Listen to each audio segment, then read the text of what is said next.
Orang yang penuh dengan Roh Kudus adalah orang yang selalu mengucap syukur dengan segala keadaan.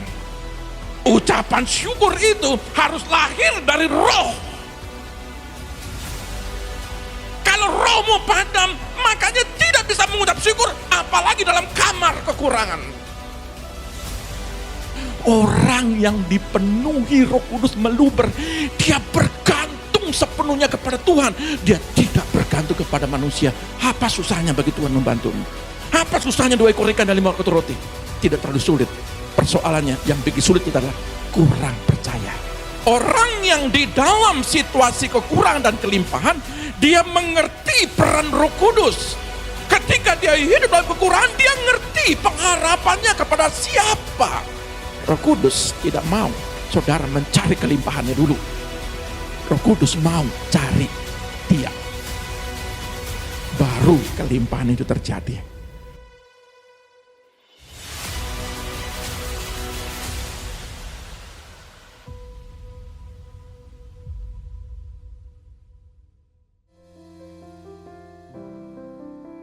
Kami mengucap syukur Tuhan pagi hari ini. Karena kesetiaan-Mu Tuhan dalam kehidupan kami. Engkau yang memberikan kami kemenangan Tuhan. Engkau yang memberikan kami kekuatan Tuhan. Itulah pujian kami Tuhan pagi hari ini. Sekali Yesus Bapa, tetap Yesus. Terima kasih Tuhan.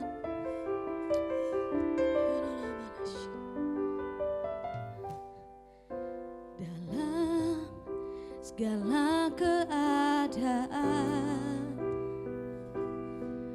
waktu berlimpah maupun kurang, tetap Yesus yang mempesona hatiku.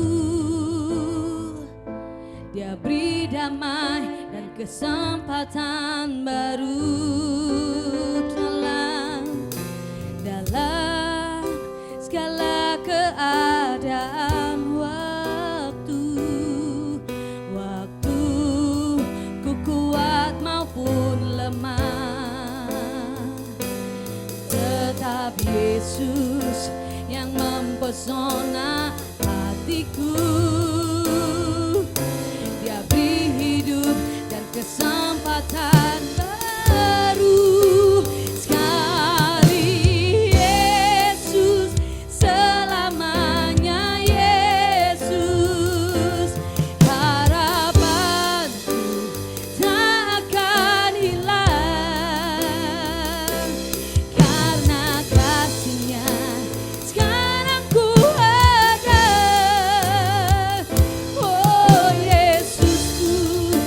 Cinta kau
mengucap syukur buat pagi ini Tuhan.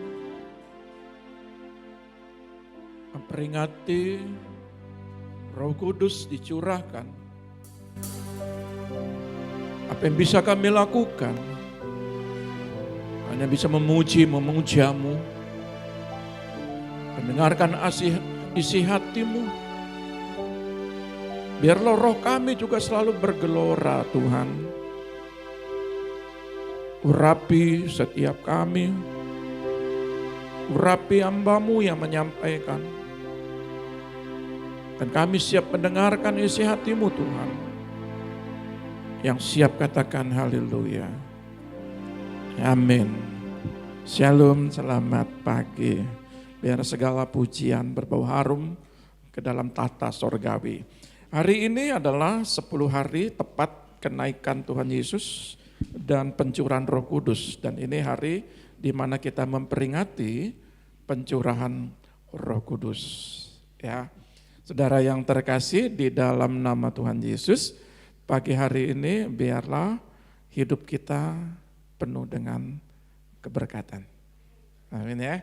Dan seharusnya kita bahas tentang judulnya biasanya, bagaimana gambar maupun judul itu tentang Roh Kudus.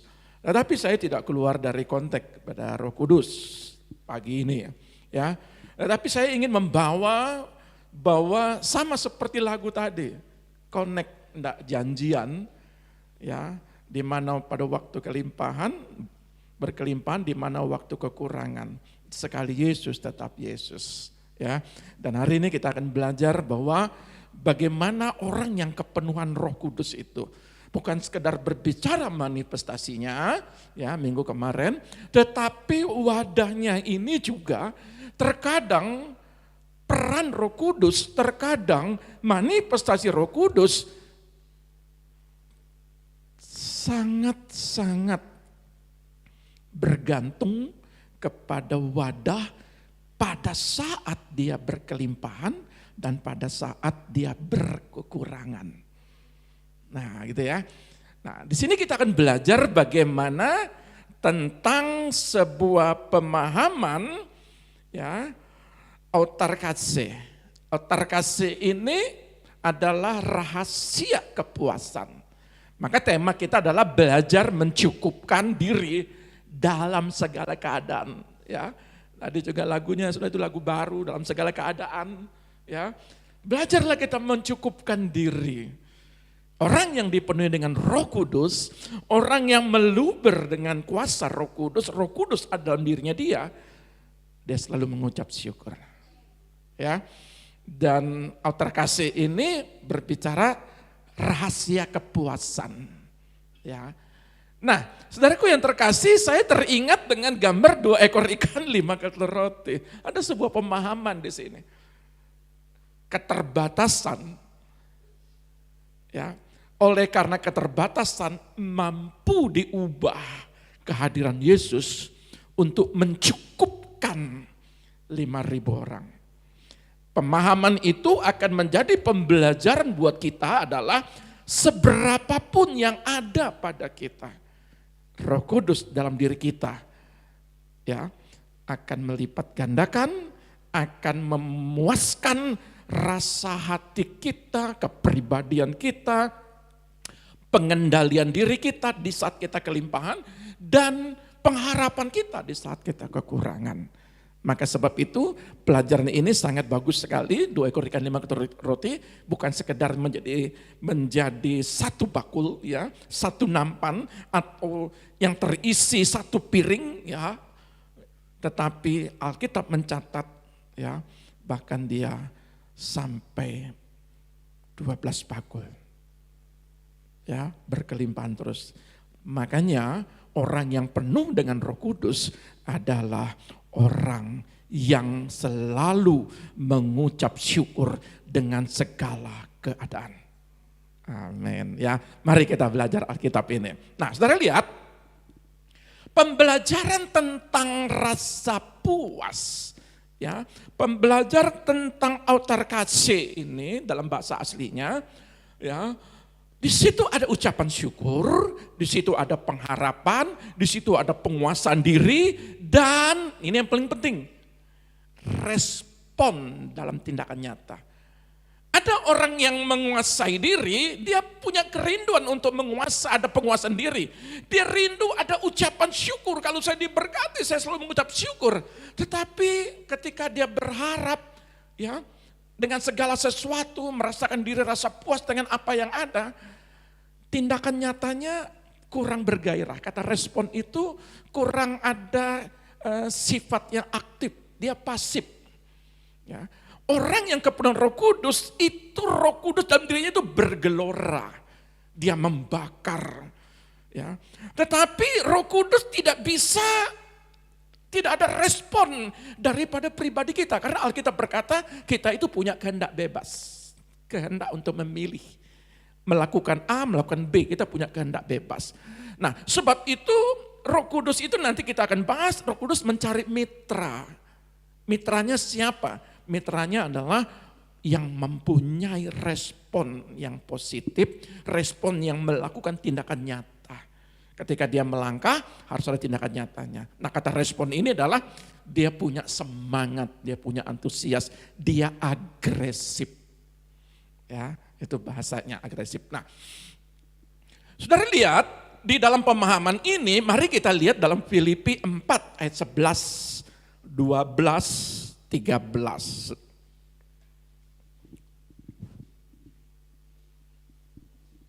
Filipi pasal 4 ayat 11 sampai 12.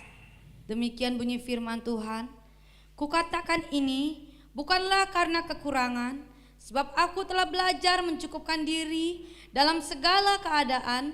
Aku tahu apa itu kekurangan dan aku tahu apa itu kelimpahan. Dalam segala hal dan dalam segala perkara tidak ada sesuatu yang merupakan rahasia bagiku. Tidak ada yang tersembunyi di hatiku, kata Rasul Paulus. Terus, baik dalam hal kenyang maupun dalam hal kelaparan. Ya, dalam hal kelaparan. Baik dalam hal kelimpahan, ya, maupun dalam hal kekurangan. Rasul Paulus tidak terganggu.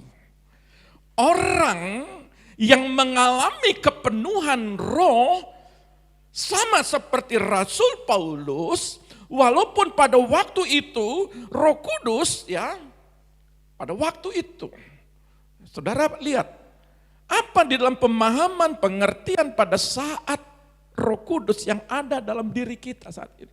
Dengan peristiwa Rasul Paulus pada saat itu. Rasul Paulus pada saat itu, di dalam tulisannya bukan berbeda cara kerja Roh Kudus dengan cara kerja kita sekarang ini. Dia sama. Makanya dalam Filipi pasal 4 ayat 11 ini dikatakan, bukan karena kekurangan, sebab aku telah belajar mencukupkan diri dalam segala hal keadaan. Pada waktu Rasul Paulus itu dalam kesulitan, dia dibantu, ya, oleh jemaat-jemaat baik di Filipi, Tesalonika, ya. Saudara lihat bagaimana bantuan demi bantuan ini, walaupun Rasul Paulus tidak dibantu sekalipun, dia katakan gini, aku tahu itu kekurangan, aku tahu itu kelaparan, aku tahu itu kelimpahan. Karena Rasul Paulus pernah mengalami kelimpahan, pernah mengalami sebuah kedudukan yang dia miliki, jabatan yang dia miliki, harta yang dia miliki. Makanya dia katakan, aku tahu itu kelimpahan. Tetapi pada saat dia di penjara, pada saat dia terjepit, pada saat dia kekurangan, dia berkata, aku tahu juga kelaparan. Aku tahu butuh makanan, aku tahu semua itu. Jadi Rasul Paulus, masalah kelimpahan, masalah kekurangan dan kelimpahan, masalah kenyang dan lapar, tidak pengaruh Roh Kudus dalam diri dia. Sama dengan kita. Makanya kita belajar hari ini. Nah, saudara lihat. Ya. Kata telah belajar itu mentano. Bahasa aslinya, mentano. Itu membiasakan diri. Ya. Saudara, kalau bukan gaya hidup saudara, baik dalam kekurangan maupun di dalam kelimpahan, gaya hidup saudara itu enggak berubah. Ada banyak orang dalam kekurangan itu biasanya kalau dalam kelimpahan itu berubah gaya hidupnya. Tapi ada orang kekurangan juga punya gaya hidup yang berbeda. Ya, tetapi pelajaran ini kata Mentano ini adalah tolong biasakan diri, jangan terpengaruh. Engkau ada tidak ada itu jangan terpengaruh. Kepercayaanmu kepada Roh Kudus dalam dirimu itu jangan terpengaruh. Semakin saudara diberkati, semakin saudara dekat sama Tuhan. Ya, tetapi dalam pengertian Mentano ini adalah membiasakan diri itu belajar. Kata belajar itu langkah demi langkah, hari demi hari. Sama seperti orang sekolah SD, SMP, SMA sampai kuliah. Dia belajar tentang keilmuan. Alkitab juga seorang pelayan Tuhan dia akan belajar untuk mendalami pewahyuan firman Tuhan. Orang yang gak mau belajar, dia tidak akan bisa naik kelas. Dia gak akan lulus, dia gak akan punya ijazah. Orang yang gak belajar tentang kehidupan, maka dia selalu merasa tidak puas dalam dirinya dia. Ya, dia selalu merasa diri tidak puas. Jadi kata Mentano ini, di dalam Roh Kudus, dalam pribadimu, jangan terpengaruh. Biasakan dirimu dengan ucapan syukur. Ya, biasakan dirimu dengan segala ucapan syukur. Biasakan dirimu itu tuh terus mengandalkan Roh Kudus. Nah, saudara perhatikan, di sini dikatakan mencukupkan diri, otarkatse. Ya, rasa puas. Jadi belajar membiasakan mencukupkan diri. Artinya telah belajar mencukupkan diri artinya membiasakan diri dengan rasa puas. Itu gaya hidup. Jadi saudara tidak akan terpengaruh. Mau kurang kek, mau kelimpahan kek, tidak terpengaruh. Karena apa? Karena seseorang sudah belajar membiasakan diri dalam segala keadaan. Orang yang, makanya kalau dalam manifestasi Roh Kudus, dia dipenuhi dengan Roh Kudus, tetapi ketika dia berhadapan dengan kekurangan, manifestasinya melempem. Ya, bahasa rohnya kadang-kadang tidak terdengar. Karena apa? Karena ya, itu dia. Nah, saudara lihat, di dalam pengertian ini, kata kekurangan. Kata kekurangan itu kita bisa melihat konotasinya itu paling banyak itu bicara tentang kehidupan. Sendi-sendi kehidupan. Ketika saudara berhadapan dengan kekurangan ini, ya, saudara lihat apakah terpengaruh? Ya, apakah terpengaruh manifestasi Roh Kudus di dalam dirimu? Apakah terpengaruh cara kerja Roh Kudus dalam dirimu? Saudara yang bisa menjawab. Ya. Biasanya kalau orang dalam kekurangan, sekali lagi ini kita belajar bukan melihat pribadi yang dalam kekurangan. Tetapi ini adalah sebuah keilmuan untuk melihat bagaimana kita bisa keluar dari masalah ini. Ya. Dan biasanya kalau kita hidup di dalam kekurangan, ya doanya mungkin lebih kenceng. Ya, mungkin pengharapannya terus dengan bagaimana dia mencari Tuhan. Bagaimana dalam doanya dia masukkan dari kata-kata puasa dan doa. Ya, boleh-boleh saja, itu bagus. Ya, tapi kita harus belajar di sini bagaimana rasa puas itu sekalipun kita dalam kekurangan, itu rasa puas apa adanya, mau ada mau tidak ada, tetap rasa puasmu, ucapan syukurmu, terima kasih. Oh praise the Lord, terima kasih Tuhan apapun keadaanku hari ini. Aku belajar Tuhan, aku belajar dari sisi kekurangan. Kita beriman, kita hidup dalam berkelimpahan, tetapi ketika kita dalam kekurangan, nanti kita belajar berikutnya ini. Apa sih yang kita mau ketika ada rahasia dalam kekurangan, apa yang kita lakukan. Nah yang kedua adalah kelimpahan. Filipi berkata, Rasul Paulus berkata, baik kekurangan maupun kelimpahan, jemaat Tuhan, bukan jemaat Filipi, jemaat Tuhan Yehuda, belajarlah. Ya, tunjukkan rasa puasmu Rasa puas itu artinya di situ dia bukan sekedar kata-kata, tetapi itu dengan tindakan ucapan syukur kepada Tuhan. Lewat apa? Pujian. Lewat apa? Dia suka membaca firman. Lihat apa? Dia suka bersekutu kepada Tuhan. Ya, itu kata membiasakan diri. Jadi kalau dalam kekurangan membiasakan diri dalam apa? Tetap enggak pengaruh baca firman, tetap. Dalam kelimpahan berkat, berkelimpah berkat, tetap setia baca firman. Kan begitu. Jadi dalam hal kekurangan maupun kelimpahan, Rasul Paulus tetap cari Tuhan. Rasul Paulus tetap antusias. Nah, saudara perhatikan di dalam ayat ini, apakah kekurangan dan kelimpahan ini ada hubungannya? Ada.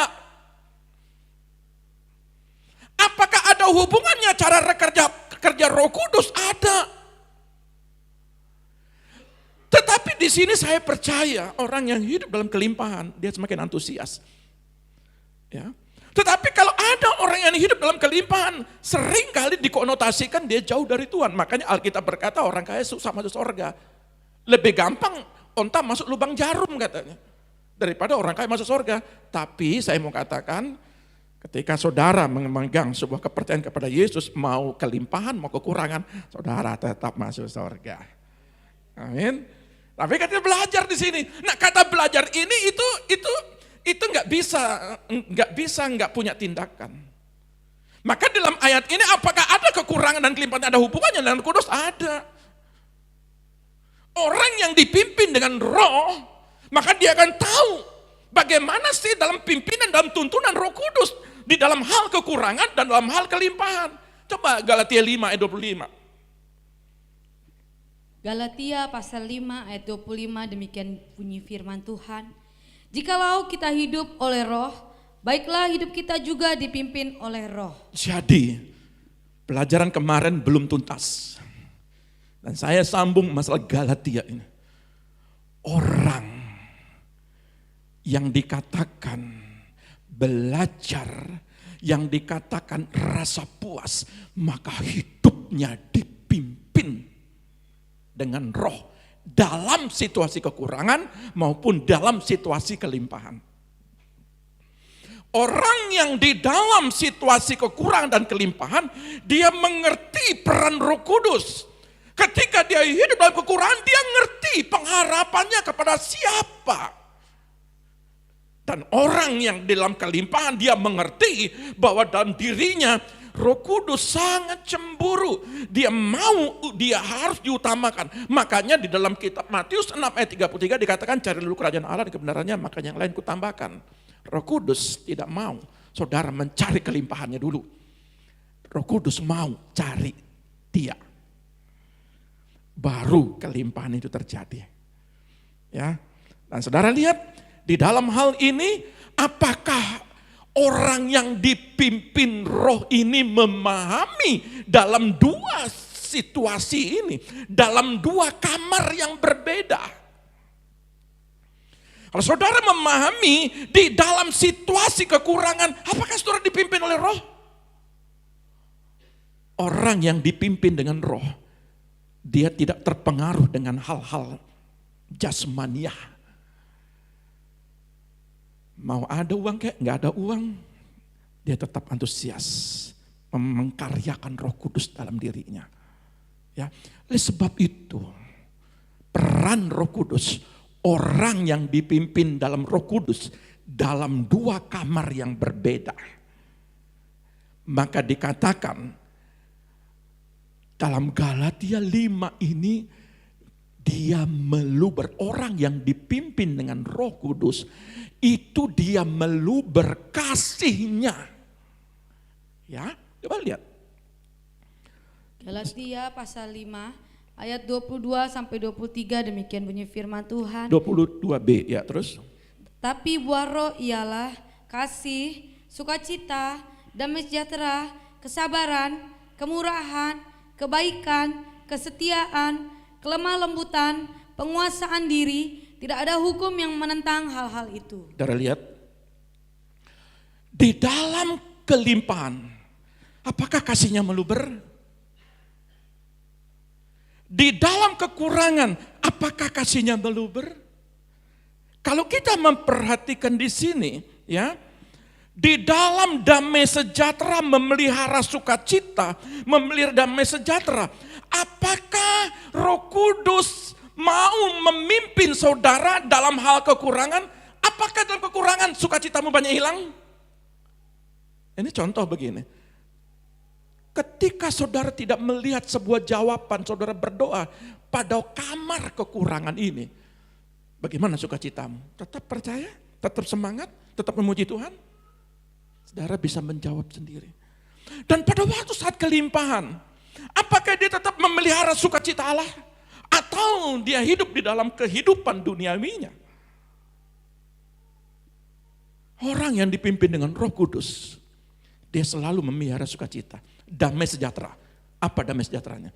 Di dalam kekurangan, adakah terpelihara damai sejahtera di situ? Atau berkelahi, berantem di situ? Atau bertengkar di situ? Satu sama lain saling menyalahkan? Karena kamu yang merugikan keluarga ini, karena kamu yang mengambil, karena kamu gak dengar-dengaran. Dalam kekurangan, manifestasi Roh Kudus bekerja, tetapi wadahnya dalam kekurangan seringkali tidak memelihara damai sejahtera. Dalam kelimpahan bagaimana? Dalam kamar kelimpahan bagaimana? Pelihara juga damai sejahtera. Kalau saudara perhatikan di sini, kata kemurahan. Sekali lagi, kemurahan. Dalam kelimpahan gampang itu. Nolong orang gampang. Tapi saat kekurangan, bisa enggak nolong orang? Saudara pasti berpikir, saya aja kurang. Tapi kalau orang yang dipenuhi dengan Roh Kudus, sama seperti Rasul Paulus dikatakan, bukan masalah pemberian itu yang kau berikan kepadaku. Tetapi aku belajar, kalau kau beri ya beri, kalau tidak ya tidak. Tapi aku belajar selalu mencukupkan diriku dengan apa yang ada. Kalau kau memberkati, puji Tuhan. Tapi seringkali, ketika saudara dalam kekurangan, sulit sekali membantu orang.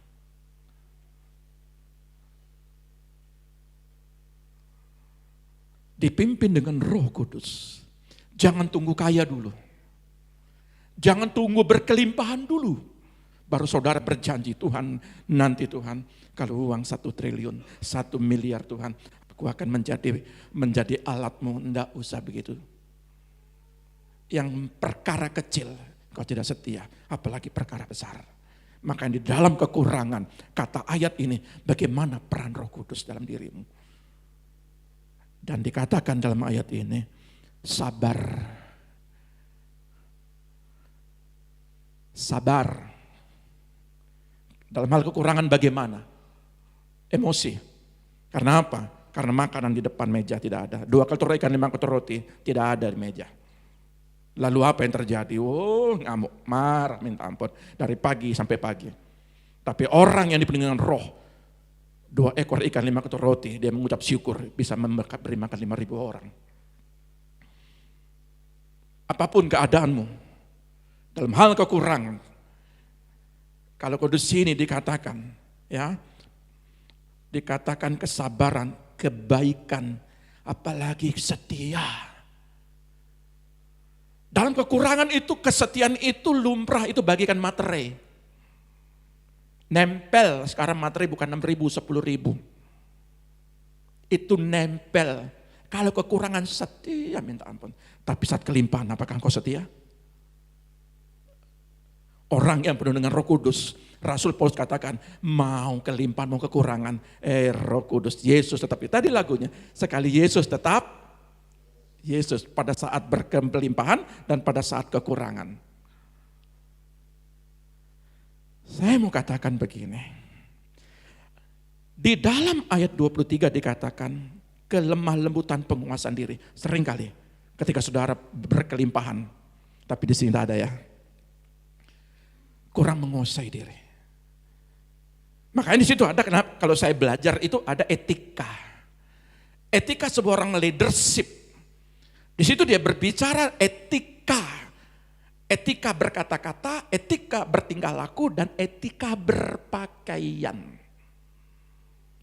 Dalam hal kelimpahan bagaimana cara etika perkataanmu, etika cara kau berpakaian, cara bertindakanmu, perilakumu. Etika ini bisa berbicara tentang integritas, bisa bicara tentang moral atau etika kita, atau karakter kita.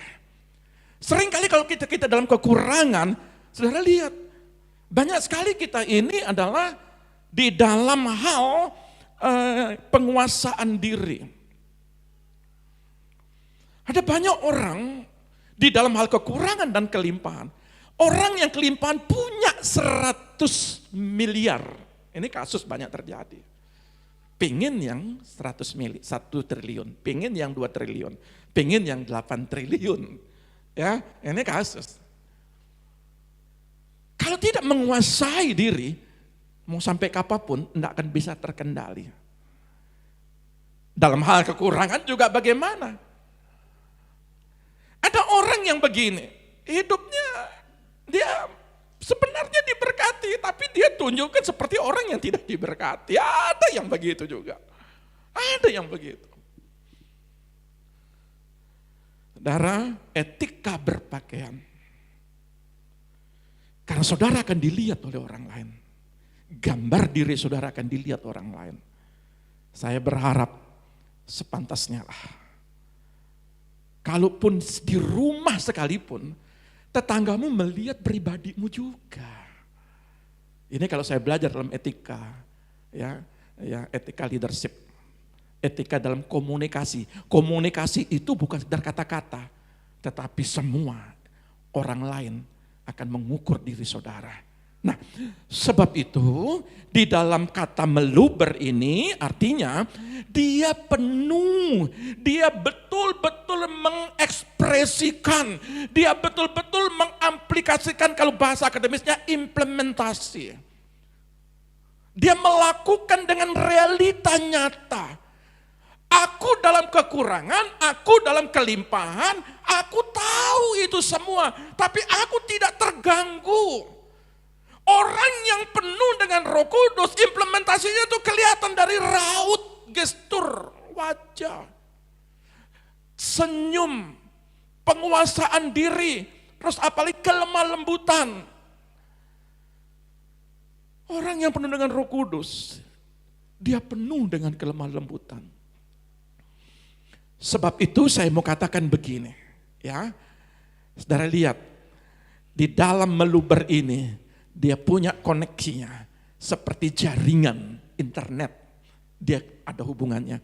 Apakah meluber Roh Kudus ini, meluber roh bekerja dalam diri kita? Galatia 5 itu apakah ada hubungannya dengan kekurangan? Ada. Apa ada hubungannya dengan kelimpahan? Ada. Karena seringkali orang terganggu dengan situasi dua kamar ini. Manakala dia dalam kekurangan, manakala dia dalam kelimpahan. Tapi saya berharap kalau saudara mengerti nanti dalam Filipi pasal 13 ini, 4:13 ini saudara akan mengerti di situ. Saudara akan tidak terganggu dalam hal-hal ini. Nah, sebab itu saudara lihat kata kekurangan itu rahasianya bagaimana menghadapi kesulitan. Ini penting juga. Jadi kalau orang yang dipenuhi dengan Roh Kudus, dia mengerti bagaimana etikanya, bagaimana karakternya, bagaimana integritasnya, tetapi tentunya kan orang dalam kekurangan kan harus ada solusi. Nggak bisa berkata begini, pada waktu 2 ekor ikan 5 ketur roti ini, mana cukup beri makan 5.000 orang, nah ini solusinya. Yesus selalu kasih solusi. Yesus kasih teguran, Yesus memotivasi, Yesus menasihati. Tetapi Yesus bukan sekedar berkata-kata, cukup berdoa. Tapi Yesus juga kasih solusi. Saudara, dalam hal kekurangan ada sebuah rahasia yang harus kita pelajari di sini.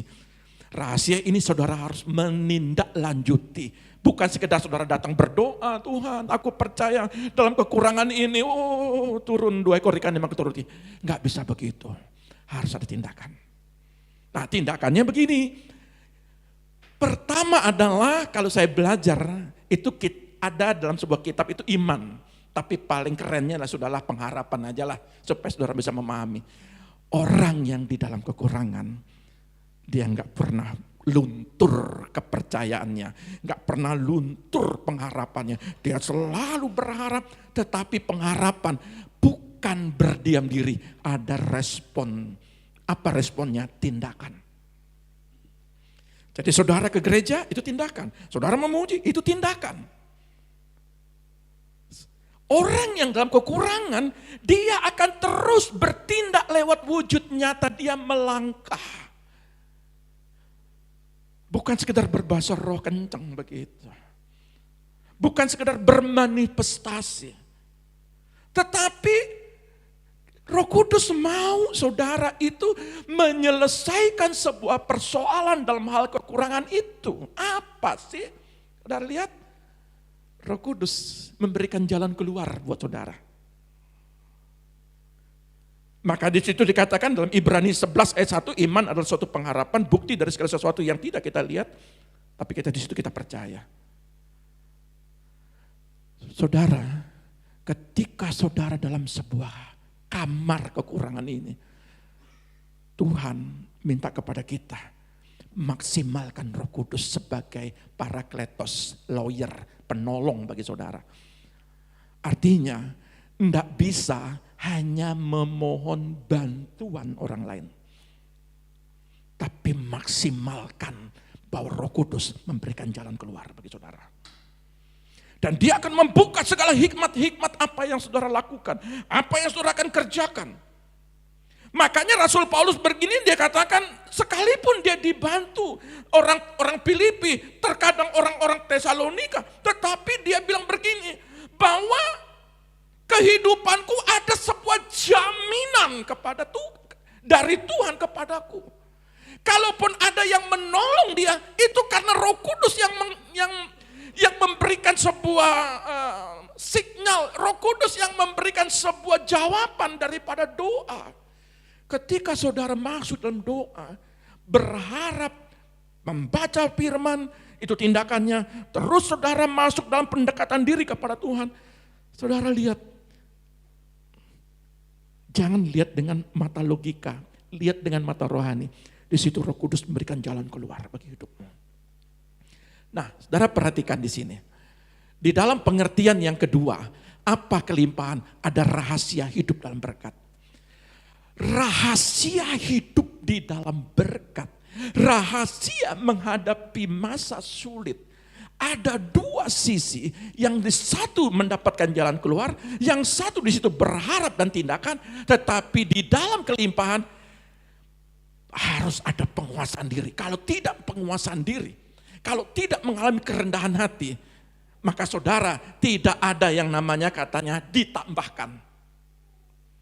Selama saudara hidup di dalam kelimpahan, gak ada penguasaan diri. Maka di situ tidak ada ditambahkan pelipat gandaan kepercayaan. Tapi seringkali di dalam hal kekurangan kita kurang bisa dipercaya. Kenapa? Karena Tuhan mau melihat apakah di dalam kekurangan engkau masih ada kemurahan. Kemurahan hati.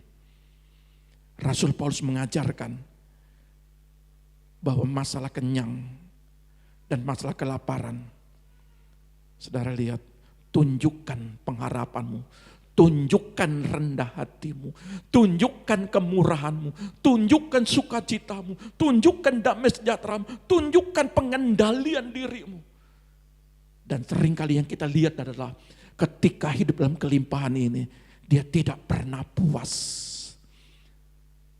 Terkasih. Kalau saudara mempunyai rasa puas, berkat yang saudara miliki, punya satu, terima kasih Tuhan. Punya dua, terima kasih Tuhan. Apa yang ada ini semua karena Tuhan. Tapi kalau ada orang yang tidak memiliki auterkase ini, yang tidak memiliki rasa puas, satu masih kurang, dua masih kurang, 5 masih kurang, 10 masih kurang. Saudara lihat, bukan tidak boleh. Tapi saya mau katakan, kendalikan keinginan. Mana keinginan, mana kebutuhan, saudara bisa cek. Kalau memang kebutuhan, tanggal 1 saudara mengerti harus beli apa. Ya, harus beli apa. Tapi kalau keinginan, tanggal 10 sudah habis, sudah kelar. Kalau bahasa Belandanya kelar. Ya. Makanya diatur. Bukan berarti kita percaya, oh nanti tanggal 11 Roh Kudus akan berikan jawaban. Oh nanti dulu. Kalau saudara tidak atur, makanya Rasul Paulus bilang, aku tahu itu. Kata tahu itu dia meminit, dia mengatur.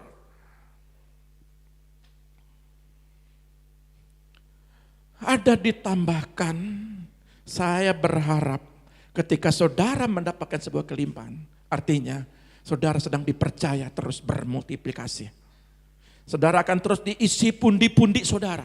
Saudara akan diisi lumbung-lumbung saudara. Karena apa? Karena di situ saudara tetap rendah hati. Ya, saya percaya bahwa rendah hati ini adalah sebuah materi dalam hidupmu. Dan yang kedua, kuasai dirimu dalam setiap keadaan. Nah, saudara lihat, dari poin kekurangan maupun kelimpahan ini, dari pengharapan dan penguasaan diri ini, dari jalan keluar dan ditambahkan ini, orang yang dikendalikan Roh Kudus, yang dipimpin dengan Roh Kudus, orang yang mengerti bukan sekedar manifestasinya, tetapi di dalam hidupnya dia selalu mengucap syukur. Tolong dibaca ayatnya.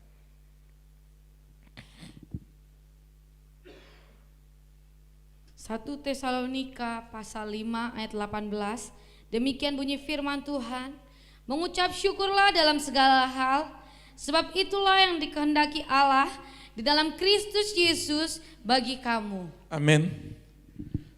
Orang yang dipenuhi dengan Roh Kudus, masalah kekurangan dan kelimpahan, dia selalu mengucap syukur. Ini yang akan membawa saudara supaya mengerti bahwa keadaan-keadaan ini saudara akan dilihat layak enggak dia jadi bendahara Tuhan. Layak enggak dia menjadi kemuliaan bagi nama Tuhan. Layak enggak dia dipercaya oleh berkat-berkat Tuhan. Dari perjalanan kekurangan sampai kelimpahan, Tuhan Roh Kudus dalam dirimu selalu melihat dan menilai. Kecuali kalau tidak penguasaan diri. Kecuali ada banyak orang hidup kelimpahan karena dia tidak menguasai diri. Kasus banyak terjadi, justru anak-anak Tuhan. Justru anak-anak Tuhan. Ya, yang sekarang dihukum bukan 20 tahun, bahkan hukuman mati. Dari lihat, karena apa? Karena tidak mengendalikan diri. Mendapatkan sebuah jabatan tapi enggak puas. Mendapatkan sebuah pundi-pundi di dalam tabungannya, dia masih enggak puas, masih ambil lagi. Dari lihat, anak-anak Tuhan itu. Tapi saya mau katakan bagi saudara, kalau Roh Kudus dalam dirimu, engkau mengerti. Kalau ada kelimpahan, engkau mengerem. Ada rem, ada kendali. Kalau memang itu tidak benar, maka Roh Kudus beri sinyal, jangan korupsi. Jangan, itu bukan milikmu. Dari lihat, kasus banyak yang terjadi seperti itu. Karena apa? Karena Roh Kudus enggak dimaksimalkan. Karena dia mengutamakan keinginan. Tapi enggak mengutamakan bagaimana Roh Kudus menjadi pengendali dalam hidupnya. Padahal kalau dia menjadi memaksimalkan Roh Kudus sebagai penolong, sebagai arus parakletos di situ, penolong yang lain, maka kasus-kasus berbagai macam kasus dia tidak akan muncul. Kita sebagai anak Tuhan, kalau saudara melihat hidup dalam kelimpahan, kalau bukan milikmu, jangan. Saudara lihat, di dalam poin ini, antara kekurangan dan kelimpahan, kata autor KC itu harus ada rasa puas. Harus ada rasa puas. Maka saya kasih tema, rasa puas dalam setiap keadaan, ya. Belajar mencukupi diri dalam segala keadaan. Saudara kalau mengalami rasa puas, keadaan apapun, dimanapun, situasi apapun, saudara bisa berkoneksi dengan Tuhan, berkomunikasi dengan Tuhan. Praise the Lord Tuhan, Terima kasih Tuhan atas semua hari ini. Kalau hari ini aku dapat gopek Tuhan, terima kasih Tuhan. Kalau hanya 200, terima kasih Tuhan. Kalau 1 juta, terima kasih, praise the Lord. Kalau enggak ada, terima kasih Tuhan. Saudara, sulit kata-kata terima kasih. Tapi orang yang kepenuh dengan Roh Kudus, dia selalu mengucap syukur. Karena dibalik, kalau saya belajar tentang ucapan syukur, saya memberikan tentang ucapan syukur. Oh dahsyat. Nanti kali lain saya akan bicara tentang ucapan syukur. Dia bisa membuka tingkap-tingkap langit ucapan syukur ini. Makanya pada saat 2 ekor ikan dan 5 ketur roti ini dibawa menengadah ke langit. Ketika dia mengucap syukur, nggak masuk di logika. Makanya ucapan syukur dia tidak bisa dimasuki dalam logika akal manusia. Bagaimana memberi makan 5.000 orang? Tidak mungkin. Tetapi ucapan syukur itu harus lahir dari roh. Kalau rohmu padam, makanya tidak bisa mengucap syukur, apalagi dalam kamar kekurangan. Dia sulit sekali mengucap syukur di situ. Mengeluh, ngedumel, amarah di situ, kamarnya banyak di situ. Ada banyak di situ tombol-tombolnya. Saudara mau buka, klik tombol yang satu, ada banyak di situ di kekurangan. Tapi kalau Roh Kudus dihadirkan, mau saudara tekan tombol di situ apapun, kecewa, kekurangan, enggak connect di hati saudara. Karena apa? Karena Roh Kudus membawa saudara dalam ucapan syukur.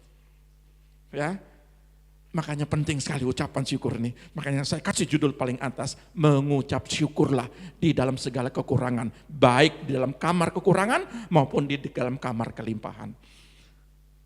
Orang yang mengucap syukur dalam kelimpahan apa? Dia selalu cari Tuhan. Diberkati, semakin sukacita. Oh, hari ini saya diberkati Tuhan, semakin saya setia, semakin saya antusias, semakin saya semangat.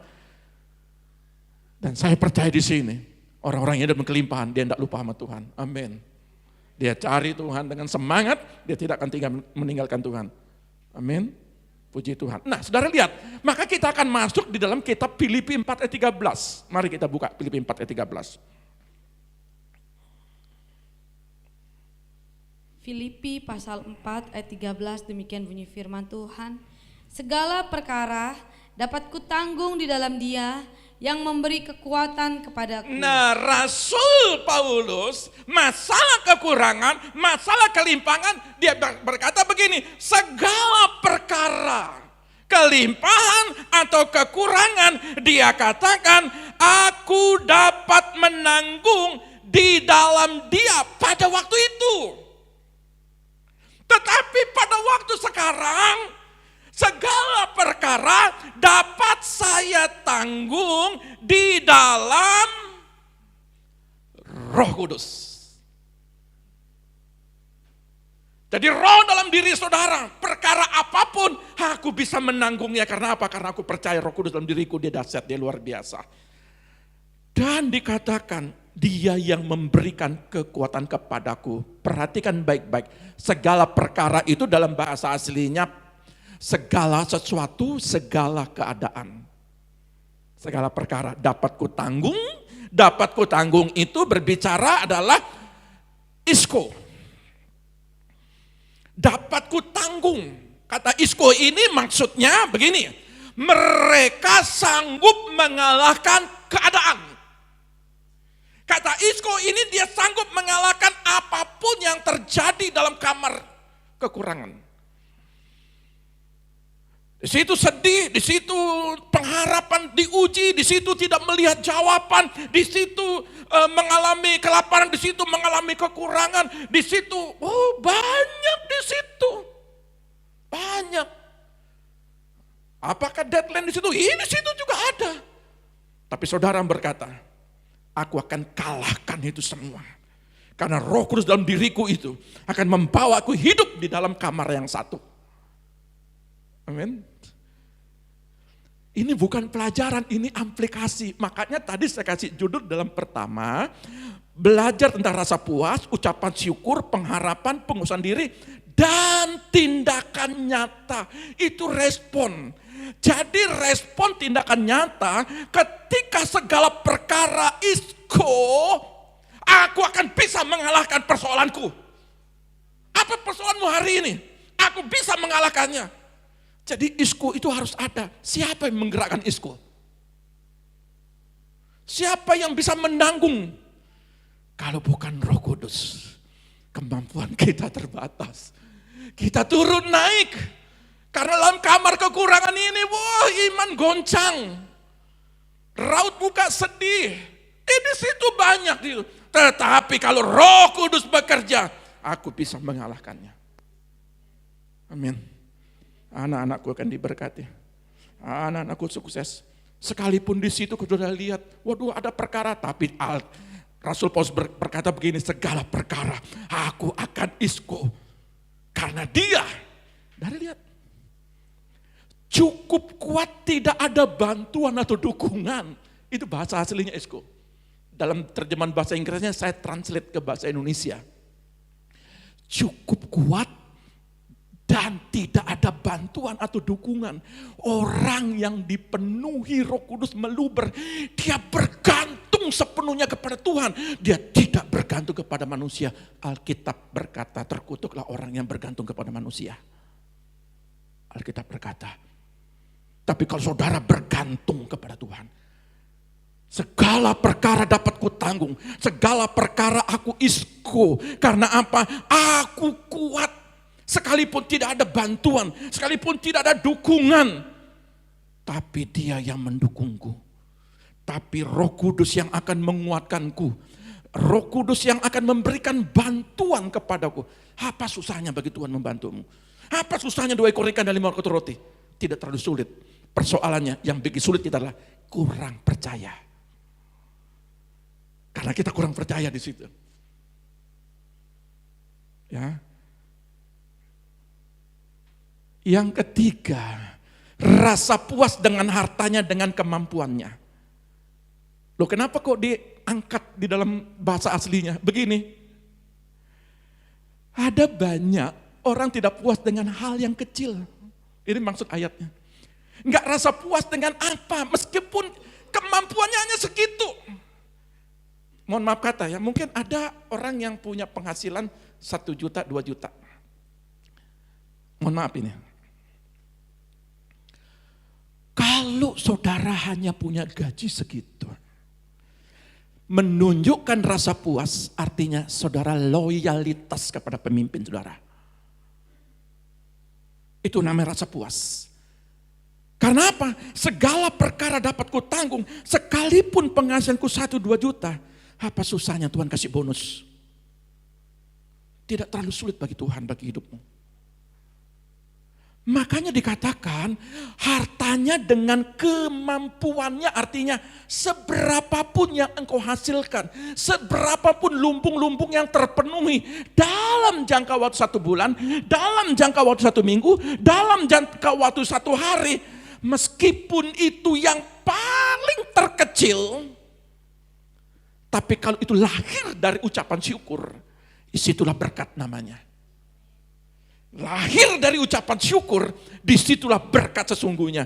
Mau 10 juta kalau tidak mengucap syukur, maka hatimu tidak akan pernah damai sejahtera. Amin.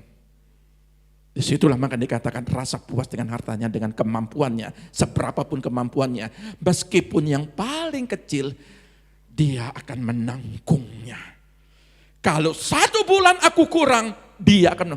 Loh saudara kalau tidak percaya ayat ini kan bingung saya.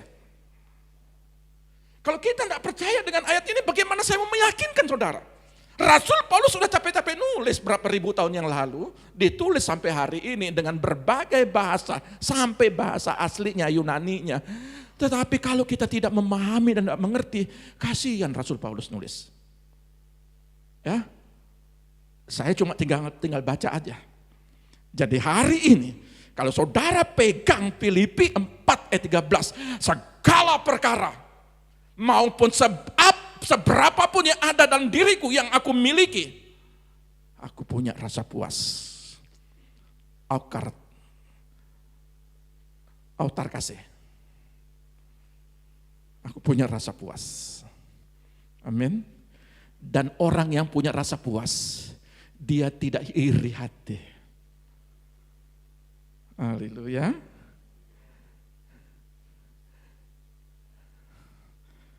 Mau sepedanya merek apapun, praise the Lord, dia diberkati. Karena aku berdoa buat dia diberkati. Itu orang rasa puas. Tapi kalau orang tidak rasa puas, aduh. Tidak makan rujak, dia pedes mulutnya sendiri. Amin. Haleluya. Orang rasa puas, dia praise the Lord. Oh, terima kasih Tuhan. Dia lulus sekolah. Oh, dia SMA negeri. Oh, dia sarjana. Oh, Tuhan. Dia punya ini dan itu. Amin. Tapi kalau saudara tidak memiliki rasa puas, jangankan harta yang besar, yang berkelimpahan, yang kecil jadi baku dapa. Untuk apa? Untuk saling mengomongin. Tapi di sini tidak ada. Ketika baku dapa, dia praise the Lord. Baku dapa itu bahasa Ambonnya pada ketemu. Ya, ketemu itu maksudnya, saya lupa. Dia saling ketemu. Aduh, sorry. Bahasa daerah lagi ya, sorry. Nah, saudara lihat, di dalam Filipi ini pun juga dikatakan begini. Dia memberikan kekuatan, itu endunamo. Endunamo itu dalam bahasa aslinya dunamik. Itu kekuatan. Nah, artinya dia memberikan kekuatan, hendaklah kamu kuat. Nah, ini dia beda.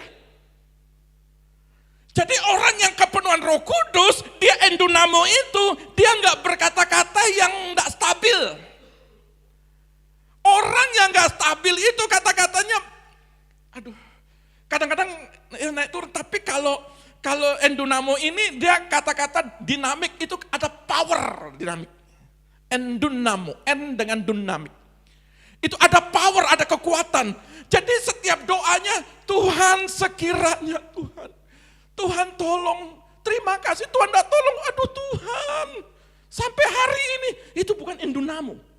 Endunamo ini dia berkata, hendaklah kamu kuat, jadilah kuat, hidupmu diberkati, hidupmu dipelihara Tuhan, hidupmu sukses. Itu endunamo. Makanya segala perkara dapat kutanggung di dalam dia yang memberikan kekuatan. Roh Kudus memberikan kekuatan supaya kita kuat. Supaya kita itu mengalami, jadilah. Jadi tidak ada kata itu setengah-setengah. Tidak ada kata sekiranya, tapi ada tanda petik di sini. Dan membawa pengaruh bagi dirinya. Ada orang yang tidak membawa pengaruh dalam dirinya. Dia sendiri tidak merasa yakin bahwa dia dijawab doanya. Itu bukan endunamo. Orang yang endunamo, dia yakin bahwa pengaruh doa, pengaruh Roh Kudus membawa sebuah kehidupan. Kalau dalam Yeskiel 47, di situ kita kemarin sudah baca, sudah bagikan. Ketika itu penuh sampai di atas, sampai nggak bisa lihat, pergi dan pulang dia berbeda. Dia lihat buah-buah, di situ ikan berkeriap-keriap, di situ mengalami pertumbuhan kehidupan. Orang yang mengalami, dia memberikan kekuatan, dia membawa pengaruh. Makanya kalau saudara ada tetangga lihat saudara, jangan pasang muka yang sedih. Pasang muka yang seperti nggak makan 1 bulan.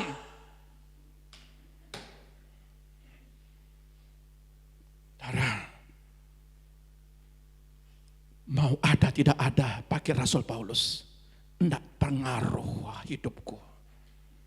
Orang yang dipenuhi dengan Roh Kudus, dia kencang bahasa rohnya. Tapi besok 2 hari 3 hari makanan tidak ada. Bahasa rohnya mulai pelan, hilang lama-lama. Karena apa? Terpengaruh. Itu bukan endunamo. Ya, membawa pengaruh bagi orang lain. Dan saya berharap di sini, sekalipun engkau dalam kamar kekurangan, bawa pengaruh kuasa ilahi. Bawa pengaruh ucapan syukur. Makanya aku orang kan heran, loh, kenapa kok dia selalu mengucap syukur? Padahal kalau lihat rumahnya, kalau lihat kamarnya, kalau lihat apa yang dia pakai, itulah Roh Kudus. Dia tidak mempengaruhi, dia tidak terpengaruh dalam kehidupan sehari-hari. Saudara lihat, di dalam diri kita ada kuasa. kata endunamo ini. Dia memberikan kekuatan, berarti Roh Kudus di dalam diri kita ada kuasa.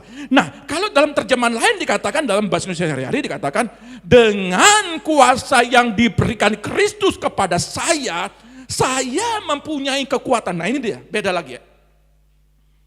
Ini ada penegasan, saya mempunyai kekuatan. Bukan segala perkara dia.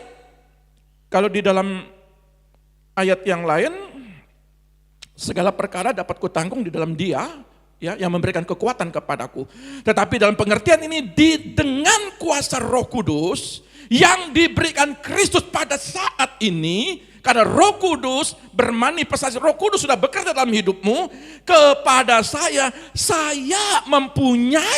memiliki, ada kekuatan untuk apa? Menghadapi segala keadaan, segala perkara, segala situasi, segala apa saja.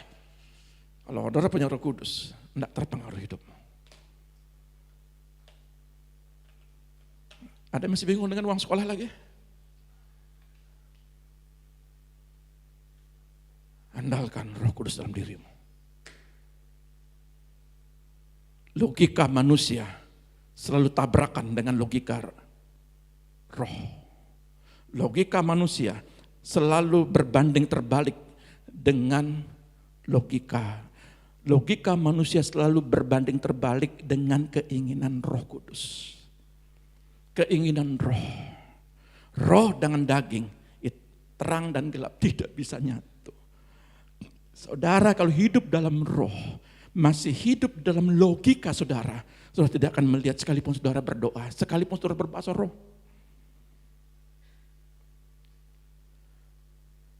Orang yang mempunyai kekuatan dan untuk menghadapi segala rupa keadaan. Jadi, ya, Roh Kudus mencari mitra kerja. Dalam hal apa? Pertama, perkataan positif. Kedua, membangun dirinya dengan tindakan. Tiga, deklarasi itu ucapan kata sesuai dengan hidupnya. Kata sesuai dengan hidupnya. Sebenarnya hari ini saya membaca Kisah Rasul pasal 2 ayat 4. Coba tolong Kisah 2 ayat 4, itu mengatakannya. Ya.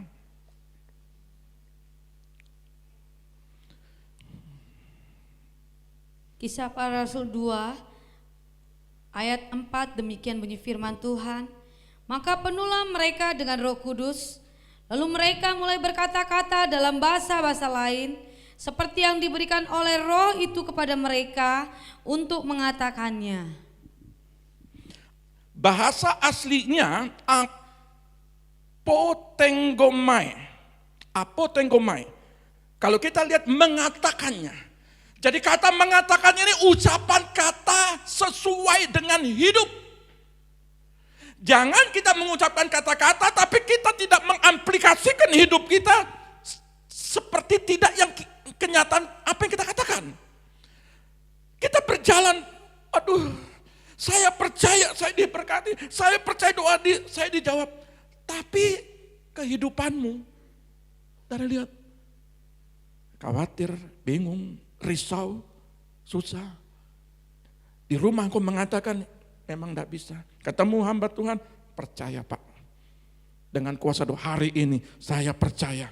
Saya kuat, saya diberkati. Sampai di rumah, ya memang tidak bisa. Kayaknya Senin buntu, pintu tertutup, dipalangin lagi, enggak ada berkat masuk. Dari lihat, saya mau katakan begini, ucapan itu harus dideklarasikan, tetapi kata deklarasi ini harus sesuai dengan tindakan hidup kita. Harus sesuai. Amin. Saya, yang ini paling berat ini, deklarasi ini. Ada banyak orang, saya hidup diberkati. Ada banyak orang berkata demikian. Tapi dia tidak memaknai bagaimana hidup diberkati. Dia selalu bercerita tentang kesusahannya. Dia selalu bercerita tentang kesulitannya. Bukan berarti sombong. Sudah hidup susah, sombong hidup diberkati. Bukan begitu. Pengertian adalah bagaimana kita mengimankan apa yang kita harapkan. Bagaimana kita meyakinkan, bagaimana kita percaya apa yang terjadi dengan keadaan kita ke depan. Itu butuh namanya deklarasi. Ya. Wah, anak kita masih kecil, Pak. Bagaimana besok dia lulus? Cita-cita jadi dokter, jadi insinyur, itu kan cita-cita sejak dari SD. Coba tanya guru-guru. Apa cita-citamu, nak? Itu saya masih ingat waktu saya TK. Jadi dokter, Bu Guru. Walaupun enggak jadi dokter, sekarang jadi pendeta. Tapi namanya anak-anak dia bercita-cita. Itu sah-sah saja. Nah, ketika cita-cita, apa kita deklarasikan dalam perjalanan hidup kita dalam Roh Kudus, deklarasi kita itu akan mengonekkan janji Tuhan kepada kita. Janji Tuhan belum tentu apa keinginan kita. Janji Tuhan itu wujud daripada Roh Kudus akan menyatakan kehidupanmu kapan dan di mana dan mau jadi apa kita ke depan. Makanya saya bilang andalkan Roh Kudus. Dia sempurna. Dia sangat sempurna. Alkitab berkata respon inilah yang dikatakan tindakan nyata. Amin. Tindakan nyata. Bukan sekedar bermanifestasi. Sebentar kita menyembah. Tapi ketika saudara menyembah, Tuhan aku diberkati. Tapi saudara nanti pulang, tidak yakin dengan apa penyembahanmu hari ini. Haleluya. Yakin. Katakan aku kuat. Jadilah aku kuat. Katakan aku diberkati. Jadilah aku diberkati. Jangan bilang aku tetap kekurangan, seumur hidupku aku pasti kekurangan. Cabut dalam nama Yesus. Amin. Tuhan Yesus memberkati. Ya, mari kita datang kepada Tuhan.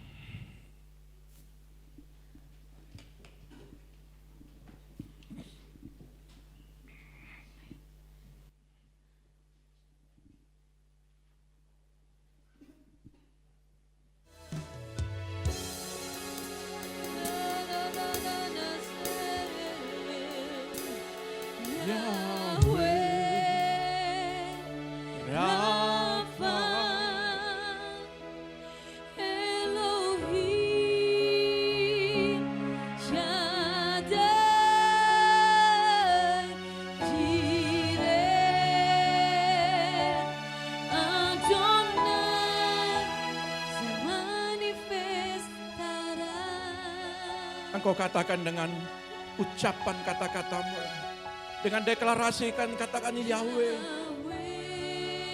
Inilah nama-nama Elohim, nama-nama Allah yang perlu kita sanjung, kita hormati dan kita tinggikan.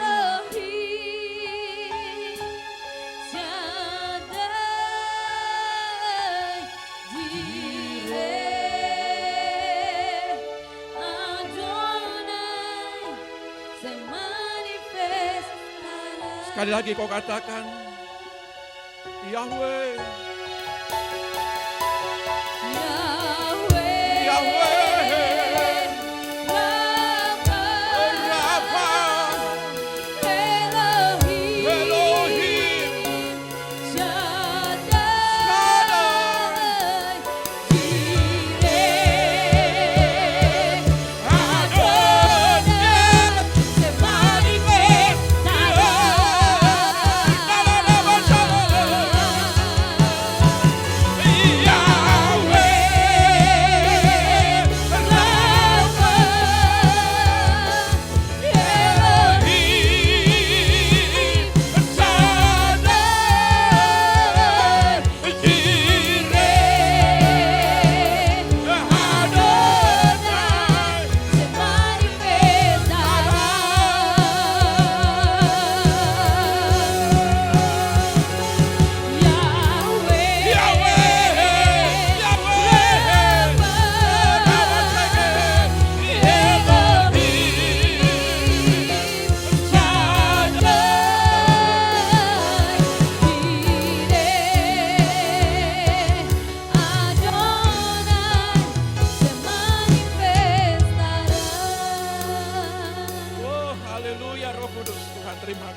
deklarasi kami dalam bentuk pujian. Inilah deklarasi Tuhan dalam hidup kami, dalam hati kami. Dan kami percaya hati kami bergelora. Kami ingin membangkitkan Roh Kudus dalam diri kami. Kami akan berapi-api untuk terus Tuhan.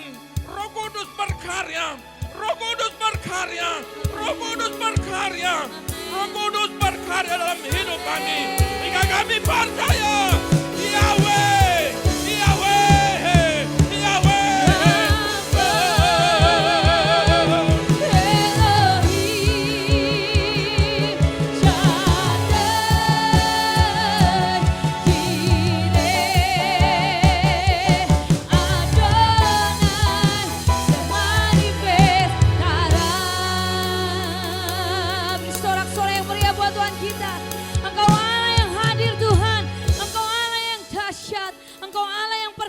Bapa, Engkau sanggup mengubah keadaan kami Tuhan. Dan kami percaya Tuhan, terjadilah hanya di dalam nama Tuhan Yesus. Haleluya, amin. Kita akan mengakhiri ibadah kita.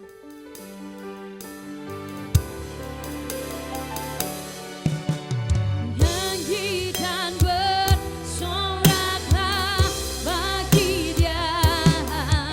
Pujian, hormat, kuasa bagi Raja. Gunung tunduk, laut bergelora, mendengar namamu. Ku bersuka atas perbuatanmu. Samanya ku kasihi Engkau Tuhan. Tiada janji seperti yang ada padamu.